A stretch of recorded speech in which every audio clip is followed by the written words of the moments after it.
नमस्कार, स्वागत है आपका दैनिक राजस्थान में। चलिए देखते हैं राजस्थान की 15 फटाफट बड़ी खबरों को। राजस्थान समेत देश भर में भारी बारिश से पीएमओ की बढ़ी चिंता। राजस्थान समेत देश भर में भारी बारिश का दौर जारी है। जयपुर में येलो अलर्ट जारी है। राजस्थान के कई जिलों में बारिश की वजह से जलभराव की स्थिति बन गई है। कई राज्यों में तो हालात ऐसे बन गए हैं कि स्कूलों की छुट्टी घोषित की जा रही है। ऐसे में पीएमओ की चिंता और भी बढ़ गई है। पीएम मोदी एक्टिव मोड में है और राज्य का अपडेट ले रहे हैं। आपको बता दें कि सोमवार को मध्य प्रदेश में हुई हल्की बारिश ने राहत दी है, तो वहीं यूपी में ताबड़तोड़ बारिश ने लोगों की आफत बढ़ा दी है। मौसम से जुड़ी घटनाओं में 50 से ज्यादा लोग जान गंवा चुके हैं। राजस्थान में विधानसभा चुनाव से पहले शुरू हो गई सब्जियों की चोरी। राजस्थान में सब्जियों के भाव तेज होने से थाली से सब्जियां गायब हो रही हैं। सब्जियों की चोरी होने की घटना भी सीसीटीवी कैमरे में कैद हुई। राजस्थान जयपुर के सबसे बड़ी मुहाना सब्जी मंडी में टमाटर की चोरी करने की वारदात सामने आई है। देर रात मुहाना मंडी में चोर टमाटर के कैरेट चोरी कर ले जाते हुए सीसीटीवी कैमरे में दिखाई दिए। दिन प्रतिदिन महंगी होती सब्जियों को लेकर अब चोर मंडी से सब्जियां भी चोरी की वारदात को अंजाम दे रहे हैं। टमाटर खुदरा बाजार में 160 से 180 रुपए के भाव में बिकने के कारण चोर अब टमाटर के चोरी में हाथ साफ कर रहे हैं। सियासी पिच पर वसुंधरा राजे और किरोड़ी लाल दिखे एक साथ। राजस्थान वसुंधरा राजे विधानसभा चुनाव से पहले पूर्व सीएम किरोड़ी लाल मीणा के एक साथ दिखने से अटकलों का बाजार गर्म हो गया है। कभी एक दूसरे के दुर्विरोधी माने जाने वाले दोनों नेताओं का चुनाव से पहले एक साथ दिखाई देना काफ़ी अहम माना जा रहा है। सियासी जानकारों का मानना है कि किरोड़ी लाल की तवज्जो मिल रही है। वसुंधरा राजे किरोड़ी लाल का साथ चाहती हैं। चुनाव से पहले सीएम फेस को लेकर किरोड़ी लाल ने कोई आधिकारिक तौर पर बयान नहीं दिया है, लेकिन माना जा रहा है कि किरोड़ी लाल वसुंधरा राजे के विरोध में भी नहीं है। वसुंधरा राजे किरोड़ी का साथ चाहता है। अलग दोनों नेताओं के करीबी नेताओं का कहना है कि दोनों में किसी तरह के मतभेद नहीं है।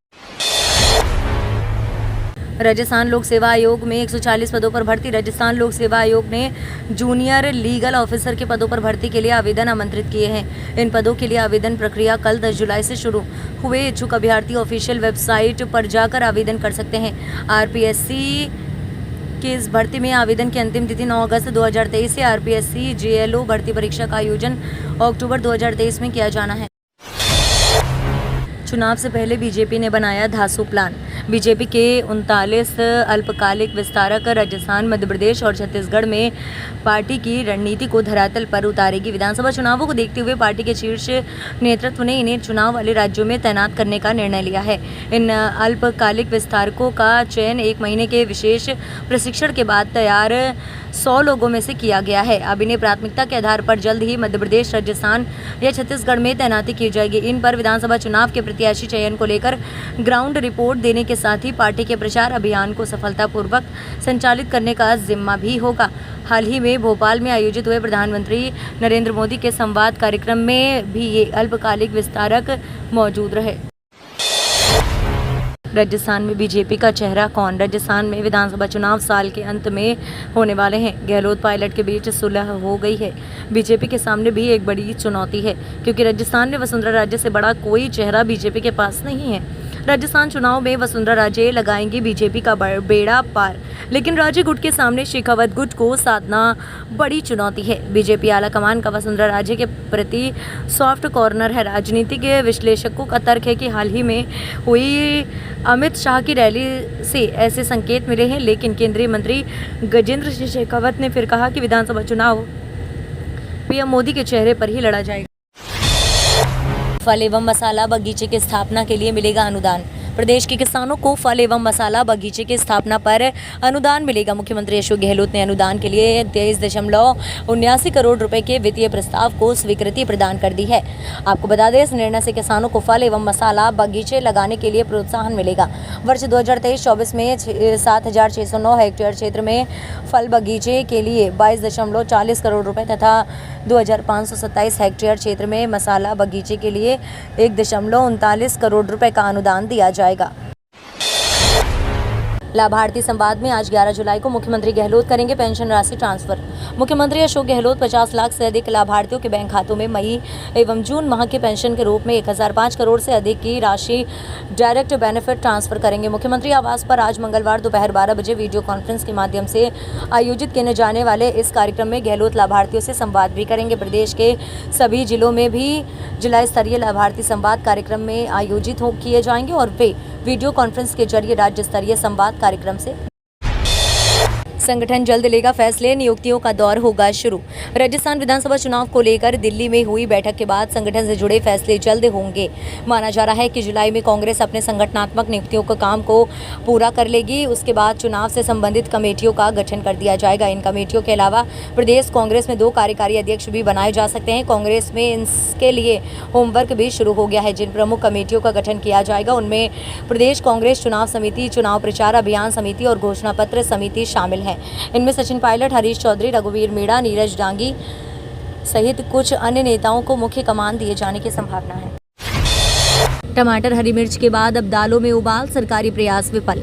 दालों का सबसे बड़ा उत्पादक होने के बावजूद देश में इस साल अरहर की दाल की कमी है, जिससे मांग और आपूर्ति की ओर से बड़ी मात्रा में दाल आयात करने के बावजूद खुदरा बाजारों में अरहर दाल के दाम 225 रुपये प्रति किलो तक पहुंच गए हैं। वहीं उड़द दाल के दाम 210 रुपये प्रति किलो बोले जा रहे हैं। दोनों ही दालों के दाम रिकॉर्ड ऊंचाई पर हैं। साबुत अरहर को दाल बनाने के लिए मिलों में प्रयास किया जाता है, उसके बाद उस पर पॉलिश की जाती है। पिछले हफ्ते साबुत अरहर की कीमत 100 रुपये भी पार चली गई थी।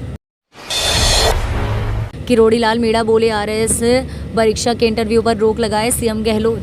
राज्यसभा सांसद किरोड़ी लाल मीणा ने मुख्यमंत्री अशोक गहलोत से आरएस भर्ती परीक्षा 2021 के साक्षात्कार पर रोक लगाने की मांग की है।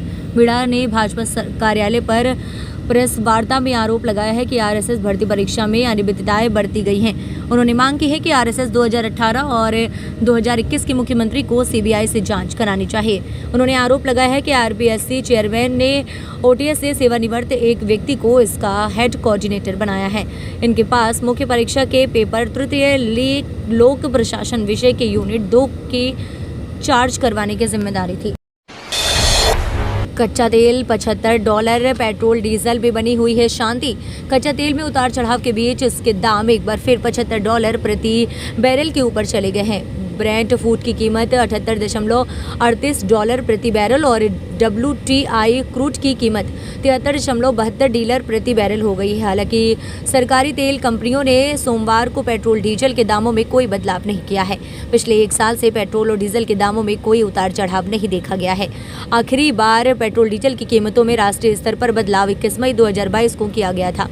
तब केंद्र सरकार ने पेट्रोल पर 8 रुपये और डीजल पर 6 रुपये एक्साइज ड्यूटी घटाई थी।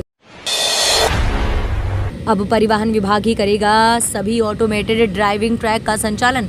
राजधानी जयपुर सहित प्रदेश के सभी ऑटोमेटेड ड्राइविंग ट्रैक का संचालन परिवहन विभाग अब अपने स्तर पर करेगा। इस संबंध में परिवहन आयुक्त कन्हैया लाल स्वामी ने सभी 10 आरटीओ और 2 डीटीओ को आदेश जारी किए हैं। उन्होंने निर्देश दिए कि इन ट्रैक पर निजी कंपनी के अनुबंध की अवधि समाप्त होने के साथ ही पोजीशन ले लिया जाए। जानकारी के मुताबिक 8 आरटीओ कार्यालय में कॉन्ट्रैक्ट की अवधि इस माह समाप्त होने वाली है। वहीं 4 में अगले माह में ये कॉन्ट्रैक्ट समाप्त होगा। हालांकि तकनीकी प्रावधान नहीं होने तक कंपनी के सॉफ्टवेयर का ही उपयोग किया जाएगा।